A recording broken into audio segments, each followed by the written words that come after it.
একটু চা করে নিচ্ছিলাম, দাদু কাছ থেকে এসেছে খাবে, আর এদিকে আমারও না একটু অল্প অল্প খিদে পাচ্ছিল।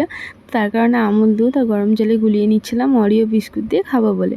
তো এটা আমার ভালোই লাগে, অনেক দিন হলো খাওয়া হয়নি। আর এখন অসহজে কোনো কিছু খেতেই ইচ্ছা করছে না, তাই ভাবলাম এটাই খাওয়া যাক। শেষে না আমি বিস্কুটগুলো সব দুধে গুলিয়ে খেয়েছিলাম। তো তারপরে ঘুমিয়ে পড়েছিলাম। সকালবেলা উঠেই দেখি না কী জোরে বৃষ্টি হচ্ছে, আর দেখি না টেবিলের তলায় যে চেয়ারগুলো রাখা ছিল সেই চেয়ারে বসে আছে, আর সকাল সকাল এসে একদম হাজির হয়ে গেছে। তো তারপরে ফ্রিজ থেকে পনিরটা বের করে নিলাম, আর এদিকে আমি ভাত বসিয়ে দিয়েছি। আর আজকে বেশি কিছু করব না, আজকে জাস্ট আলু, এদিকে গাজর ক্যাপসিকাম পনির দিয়ে একটা তরকারি করব। আর এখনও পর্যন্ত আমার ব্রাশ করা হয়নি।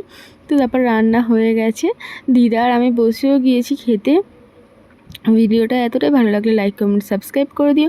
সবাই ভালো থেকো, সুস্থ থেকো।